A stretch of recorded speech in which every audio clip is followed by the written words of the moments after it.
আসসালামু আলাইকুম। রাত 8:30 বাংলাদেশ বেতার খবর পড়ছি এম ওবায়দুর রহমান। শুরুতেই শিরোনাম। দেশের কল্যাণে সরকারের পরিকল্পনা বাস্তবায়নের জন্য সংশ্লিষ্ট সকলকে আন্তরিকতার সঙ্গে দায়িত্ব পালনের আহ্বান জানালেন প্রধানমন্ত্রী শেখ হাসিনা। পরিবহন ও যোগাযোগ খাতে সর্বোচ্চ অগ্রাধিকার দিয়ে আগামী অর্থ বছরের জন্য 2,25,324 কোটি টাকার এডিপি এনইসিতে অনুমোদন। সচেতনতা সৃষ্টির পরিবর্তে করোনা নিয়ে সরকারকে দুষছে বিএনপি, মন্তব্য আওয়ামী লীগ সাধারণ সম্পাদকের। আওয়ামী লীগের প্রতি জনগণের অব্যাহত সমর্থন লাভের জন্য দলের তরুণ নেতা কর্মীদের বিনয়ী হওয়ার আহ্বান তথ্য ও সম্প্রচার মন্ত্রীর। দেশে করোনা ভাইরাসে আরও 30 জনের মৃত্যু। কানাডার কাছে জরুরি ভিত্তিতে অ্যাস্ট্রাজেনেকার 20 লাখ ডোজ টিকা চাইলেও বাংলাদেশ। আগামী 25 মে থেকে চাঁপাইনবাবগঞ্জ ঢাকা রুটে আমবাহী বিশেষ ট্রেন চালু করবে সরকার। নেত্রকোনায় 7 জন সহ দেশের পূর্বাঞ্চলের 3 জেলায় বজ্রপাতে অন্তত 10 জন নিহত। এবং গাজায় ইসরায়েলের অব্যাহত বিমান হামলায় 61 শিশুসহ 213 ফিলিস্তিনির প্রাণহানি। শিরোনাম শুনলেন। নিজে সচেতন হন, করোনা সংক্রমণ রোধ করুন। ঘরের বাইরে সবসময় মাস্ক পরিধান করুন। সাবান পানি দিয়ে ঘন ঘন হাত ধুয়ে ফেলুন অথবা হ্যান্ড স্যানিটাইজার ব্যবহার করুন। সামাজিক দূরত্ব মেনে চলুন। জরুরি প্রয়োজন ছাড়া বাইরে না গিয়ে ঘরেই থাকুন। মনে রাখবেন, স্বাস্থ্যবিধি মেনে চলাই করোনা মহামারী থেকে মুক্তির একমাত্র উপায়।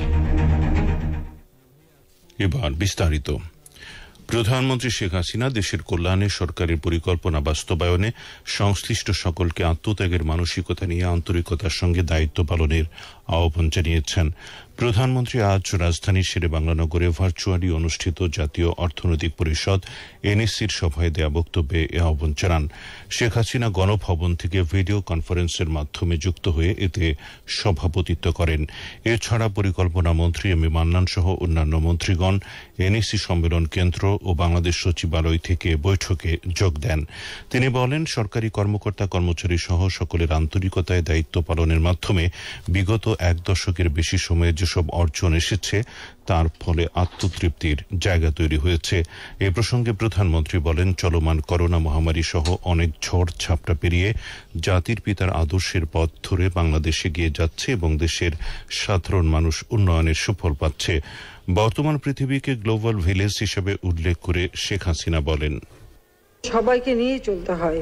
এখন পৃথিবীটা হচ্ছে গ্লোবাল ভিলেজ, অর্থাৎ পুরো বাংলাদেশ এই আধুনিক প্রযুক্তির যুগে সারা বিশ্বটাই এখন সবার সঙ্গে সবার যোগাযোগের একটা সুযোগ। কাজে এই প্রযুক্তির ব্যবহার এবং সেটা যেমন আমরা কাজে লাগাতে পারি, আবার প্রযুক্তির সমস্যা সৃষ্টি করে। তো সব মিলেমিশেই এর থেকে সব থেকে ভালোটাই আমাদের বেছে নিতে হবে এবং সামনের দিকে এগিয়ে যেতে হবে।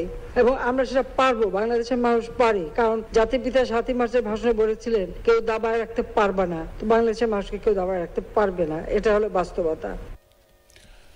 প্রধানমন্ত্রী যোগাযোগ, রাস্তাঘাট, বিদ্যুৎ খাতের উন্নয়নের উপর গুরুত্ব আরোপ করে বলেন, এসব খাতের আধুনিকায়ন ছাড়া কোনো দেশের উন্নয়ন সম্ভব নয়। দেশবিরোধী কোনো পরামর্শ গ্রহণ করা হবে না উল্লেখ করে শেখ হাসিনা বলেন, বিএনপি সরকারের সময় বিশ্বব্যাংকের পরামর্শে বিআরটিসি বাস এবং রেল বন্ধ করে দেওয়ার উদ্যোগ নেওয়া হয়েছিল। প্রধানমন্ত্রী বলেন, এসব পরামর্শ ও উদ্যোগ উপেক্ষা করে তাঁর সরকার রেল ও বিআরটিসি চালু রেখেছে এবং সাধারণ জনগণ এর সুফল পাচ্ছে। একই সঙ্গে কৃষি ভিত্তিক গবেষণা এবং খাদ্য উৎপাদন বাড়ানোর উপর নজর দিতেও সংশ্লিষ্টদের প্রতি আহ্বান জানান শেখ হাসিনা। এ সময় প্রধানমন্ত্রী খাদ্য প্রক্রিয়াজাতকরণ শিল্প, পোল্ট্রি খাত এবং এ ধরনের কৃষিজাত শিল্পের দিকে আরও বেশি গুরুত্ব দিতে সংশ্লিষ্টদের নির্দেশ দেন। এ লক্ষ্যে তিনি নতুন প্রজন্মকে প্রয়োজনীয় প্রশিক্ষণ প্রদান এবং নিজ নিজ এলাকায় পতিত জমিকে চাষাবাদের আওতায় আনার উপর গুরুত্ব আরোপ করেন। এ প্রসঙ্গে শেখ হাসিনা বলেন, দেশের মানুষের ক্রয় ক্ষমতা বাড়ানোর পাশাপাশি দেশীয় বাজার সম্প্রসারণ করতে পারলে উৎপাদনও বৃদ্ধি পাবে। শেখ হাসিনা করোনা মহামারীকালে ধান কাটায় কৃষকদের সহায়তা করতে কৃষক লীগ, স্বেচ্ছাসেবক লীগ, ছাত্রলীগ সহ ক্ষমতাসীন দলের নেতাকর্মীদের অংশগ্রহণের বিষয়টি তুলে ধরেন। প্রধানমন্ত্রী বলেন, কোনো কাজই অসম্মানজনক নয়, সেটা প্রমাণ করতেই তিনি নেতাকর্মীদেরকে কৃষকের ফসল কাটার নির্দেশ দিয়েছিলেন। 2021-2022 অর্থ বছরের জন্য পরিবহন ও যোগাযোগ খাতে অগ্রাধিকার দিয়ে 2,25,324 কোটি টাকার বার্ষিক উন্নয়ন কর্মসূচি এডিপি অনুমোদন করেছে জাতীয় অর্থনৈতিক পরিষদ এনইসি। আজ রাজধানী শেরেবাংলা নগরের এনইসি সম্মেলন কক্ষে এনইসি চেয়ারপারসন প্রধানমন্ত্রী শেখ হাসিনার সভাপতিত্বে অনুষ্ঠিত সভায় এই অনুমোদন দেয়া হয়। বৈঠকের পর ভার্চুয়ালি ব্রিফিংকালে পরিকল্পনা মন্ত্রী এম এ মান্নান জানান, বৈঠকে স্বায়ত্তশাসিত সংস্থা বা কর্পোরেশনের জন্য প্রায় 11,469 কোটি টাকা বরাদ্দ করেছে এনএসি। স্বায়ত্তশাসিত সংস্থা বা কর্পোরেশনের বরাদ্দ সহ আগামী অর্থ বছরের মোট এডিপির আকার দাঁড়িয়েছে প্রায় 2,36,800 কোটি টাকা। 2021-2022 অর্থ বছরে বাস্তবায়নযোগ্য মোট প্রকল্প সংখ্যা 1,515টি। এর মধ্যে এডিপির প্রকল্প 1,426টি এবং স্বায়ত্তশাসিত সংস্থার প্রকল্প 89টি। করোনা সুরক্ষায় স্বাস্থ্যবিধি মেনে চলার ব্যাপারে জনগণকে সচেতন না করে বিএনপি করোনা পরিস্থিতি নিয়ে উল্টো ঢালাওভাবে সরকারকে দুষছে বলে মন্তব্য করেছেন আওয়ামী লীগ সাধারণ সম্পাদক এবং সড়ক পরিবহন ও সেতু মন্ত্রী ওবায়দুল কাদের। তিনি আজ ঢাকায় তাঁর সরকারি বাসভবনে নিয়মিত ব্রিফিংয়ে এ মন্তব্য করেন। স্বাস্থ্যবিধি মেনে চলতে সবাইকে দায়িত্বশীল ভূমিকা পালন করার আহ্বান জানিয়ে আওয়ামী লীগ সাধারণ সম্পাদক বলেন, করোনা খুব তাড়াতাড়ি চলে যাবে, এটা ভাবার কোনো কারণ নেই। সময় তিনি আরো বলেন, সরকার যখন সার্বিক পরিস্থিতি বিবেচনায় লকডাউন বা সাধারণ ছুটি ঘোষণা করলো, তখন আবার কৌশলে তার বিরোধিতা করছে বিএনপি। এখন আবার শাটডাউন, ক্র্যাকডাউন নানান পরিভাষা ব্যবহার করছে। করোনা কালে যখন মানুষের জীবন জীবিকার সুরক্ষাই অগ্রাধিকার, সেখানে তারা অব্যাহতভাবে এখনো ব্লেম গেম চালিয়ে যাচ্ছে, অপপ্রচার করছে। মির্জা ফখরুল সাহেব একদিকে বলছেন ক্র্যাকডাউন, আবার আমরা গণমাধ্যমে দেখছি তিনি নেতা কর্মী পরিবেষ্টিত হয়ে সংবাদ সম্মেলন করছেন। করোনা সংকট মোকাবিলায় প্রধানমন্ত্রী শেখ হাসিনার গৃহীত পদক্ষেপ জাতিসংঘ, বিশ্ব স্বাস্থ্য সংস্থা, ওয়ার্ল্ড ইকোনমিক ফোরাম, বিশ্বখ্যাত পত্রিকা দ্য ইকোনমিস্ট, যুক্তরাষ্ট্র ভিত্তিক জনপ্রিয় ম্যাগাজিন ফোর্বস সহ আন্তর্জাতিক অঙ্গনে প্রশংসিত হয়েছে। জনগণ যাতে আওয়ামী লীগকে অব্যাহতভাবে রায় দেয় সেজন্য দলের তরুণ নেতা কর্মীদের বিনয়ী হওয়ার আহ্বান জানিয়েছেন তথ্য সম্প্রচার মন্ত্রী এবং আওয়ামী লীগের যুগ্ম সাধারণ সম্পাদক ড হাসান মাহমুদ। তিনি আজ বিকেলে চট্টগ্রামের থিয়েটার ইনস্টিটিউট মিলনায়তনে প্রধানমন্ত্রী শেখ হাসিনার স্বদেশ প্রত্যাবর্তন দিবস উপলক্ষে আয়োজিত আলোচনা সভায় এ আহ্বান জানান। এ সময় তিনি আরো বলেন, 1981 সালে এই দেশে আওয়ামী লীগের সভাপতি হিসেবে আসার পর তিনি দীপ্ত পদভারে বাংলাদেশের সংগ্রামের কাফেলাকে এগিয়ে নিয়ে গেছেন এবং বাংলাদেশে গণতন্ত্র প্রতিষ্ঠিত হয়েছে। যেই গণতন্ত্র সামরিক ছাউনির মধ্যে বন্দী ছিল, সেই সামরিক ছাউনি থেকে গণতন্ত্রকে তিনি মুক্ত করে এনেছেন। তিনি বাংলাদেশের মানুষের ভোটের অধিকার প্রতিষ্ঠা করেছেন, বাংলাদেশের মানুষের ভাতের অধিকার প্রতিষ্ঠা করেছেন, বাংলাদেশকে একটি মর্যাদার আসনে আসীন করেছেন। শেখ হাসিনার নেতৃত্বে শুধুমাত্র গণতন্ত্র প্রতিষ্ঠিত হয়েছে নয়, বাংলাদেশ পৃথিবীর সামনে একটি মর্যাদাশীল রাষ্ট্র হিসাবে জননেত্রী শেখ হাসিনার নেতৃত্বে বাংলাদেশ প্রতিষ্ঠা লাভ করেছে। সভায় চট্টগ্রাম মহানগর আওয়ামী লীগের সভাপতি মাহতাবউদ্দিন চৌধুরী ও সাধারণ সম্পাদক আজম ও নাসির উদ্দিন সহ সিনিয়র নেতৃবৃন্দ উপস্থিত ছিলেন। দেশে করোনা ভাইরাসে আরো 30 জন মারা যাওয়ায় এ পর্যন্ত মৃতের সংখ্যা 12,211 জনে দাঁড়িয়েছে। আজ ঢাকায় স্বাস্থ্য অধিদপ্তরের এক সংবাদ বিজ্ঞপ্তিতে এ তথ্য জানানো হয়। এতে বলা হয় 24 ঘণ্টায় 16,855টি নমুনা সংগ্রহ করে নতুন করে 1,272 জনের দেহে করোনা শনাক্ত হয়েছে। এ নিয়ে মোট আক্রান্তের সংখ্যা দাঁড়িয়েছে 7,82,000-এর বেশি। দৈনিক আক্রান্তের হার 7.55, যা গতকাল ছিল 6.75%। সংবাদ বিজ্ঞপ্তিতে আরো বলা হয়, একই সময়ে আরো 1,115 জন সুস্থ হওয়ায় এ পর্যন্ত আরোগ্য লাভ করেছেন 7,24,000-এর বেশি। দেশে করোনা টিকার দ্বিতীয় ডোজের তাৎক্ষণিক চাহিদা পূরণে কানাডার কাছে অ্যাস্ট্রাজেনেকার অন্তত 20 লাখ ডোজ টিকা চেয়েছে বাংলাদেশ। বাংলাদেশে কানাডার হাইকমিশনার বিনোয়েট প্রিফন্টেন পররাষ্ট্রমন্ত্রী ড এ কে আব্দুল মোমেনের সঙ্গে আজ ঢাকায় তাঁর কার্যালয়ে সাক্ষাৎ করতে গেলে তিনি এ আহ্বান জানান। কানাডা তাদের কাছে থাকা অ্যাস্ট্রাজেনেকার অতিরিক্ত টিকা উন্নয়নশীল দেশগুলোর মধ্যে বিতরণ করবে।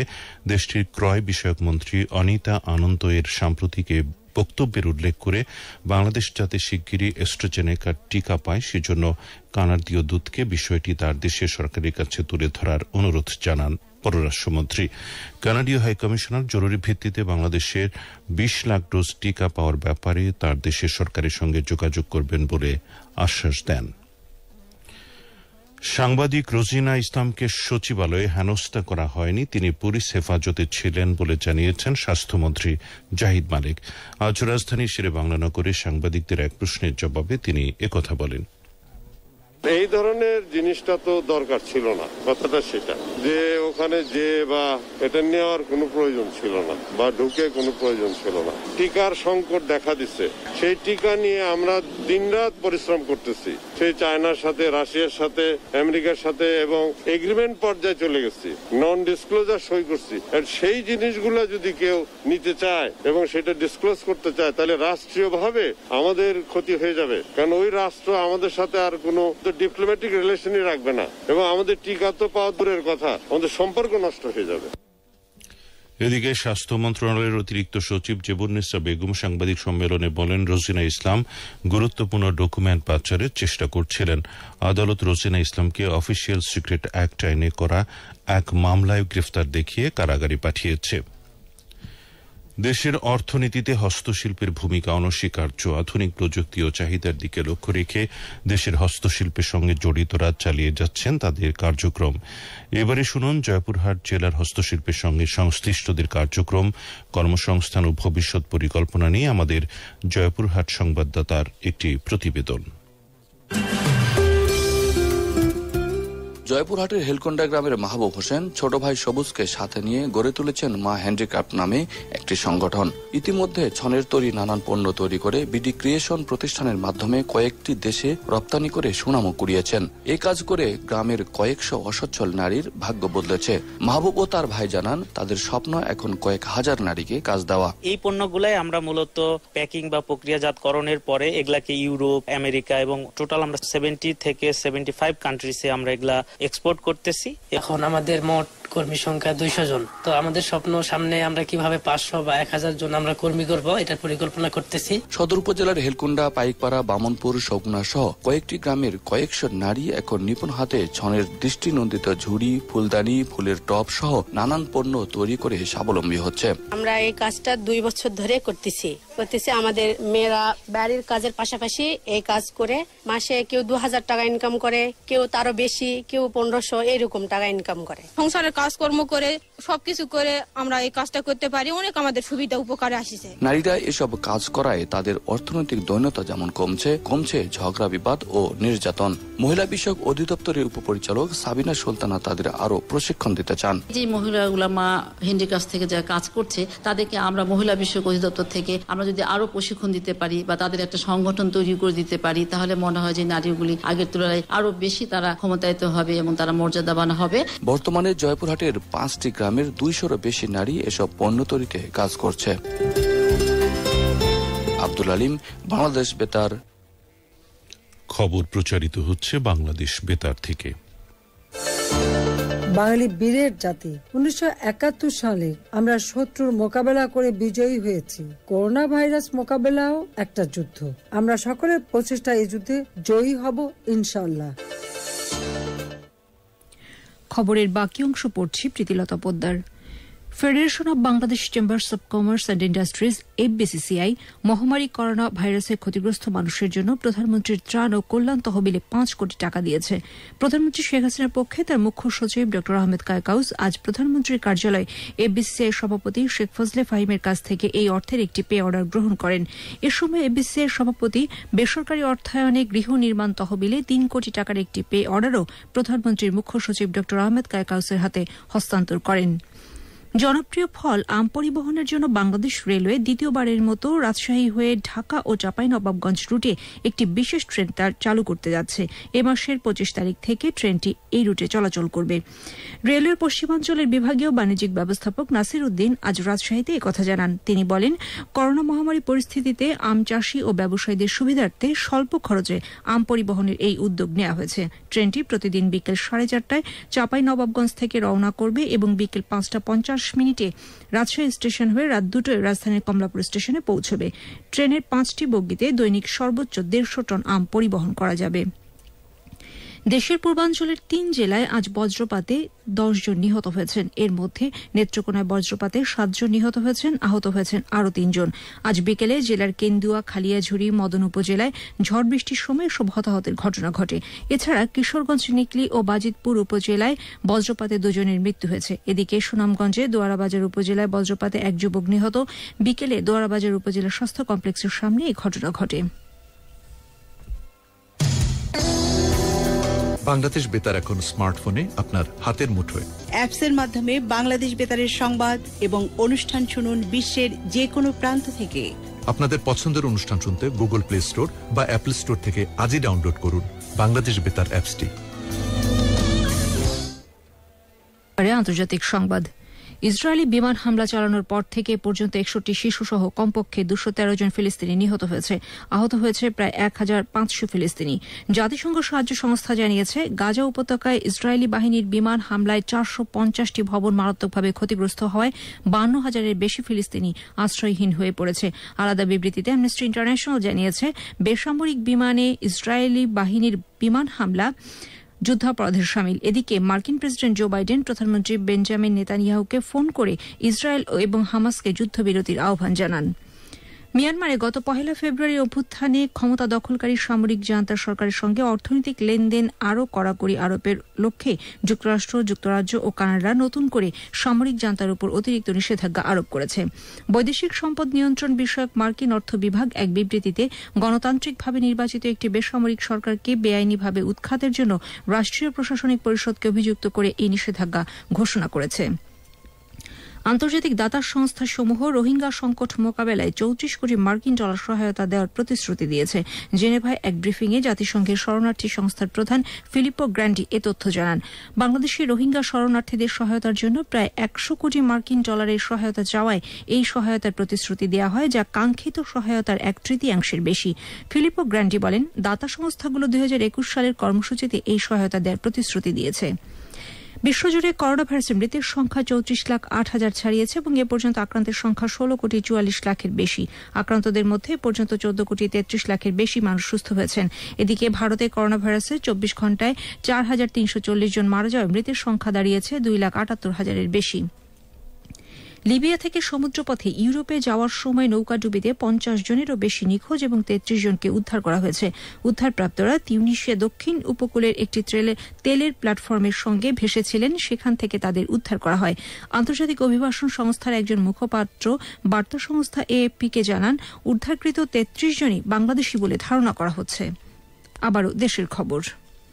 স্বাধীনতা ও 21শে পদকপ্রাপ্ত শিক্ষাবিদ, গবেষক ও লেখক ড রফিকুল ইসলাম বাংলা একাডেমির সভাপতির দায়িত্ব পেয়েছেন। 3 বছরের জন্য তাকে এই পদে নিয়োগ দিয়েছে সরকার। আজ তার নিয়োগের প্রজ্ঞাপন জারি করেছে জনপ্রশাসন মন্ত্রণালয়। উল্লেখ্য, বাংলা একাডেমির সভাপতি অধ্যাপক শামসুজ্জামান খান করোনা ভাইরাসে আক্রান্ত হয়ে গত 14 এপ্রিল মারা যাওয়ায় পদটি শূন্য হয়। এখন শুনুন কৃষি সংবাদ। চলতি মাসের প্রথম সপ্তাহ থেকে বাজারে আসতে শুরু করেছে সুস্বাদু মৌসুমি ফল লিচু। বৈরী আবহাওয়ার কারণে উৎপাদন লক্ষ্যমাত্রা পূরণ না হলেও বাজারে ভালো দাম থাকায় লাভের মুখ দেখার প্রত্যাশা লিচু চাষিদের। রাজশাহী অঞ্চলের লিচু চাষ নিয়ে শুনুন একটি প্রতিবেদন।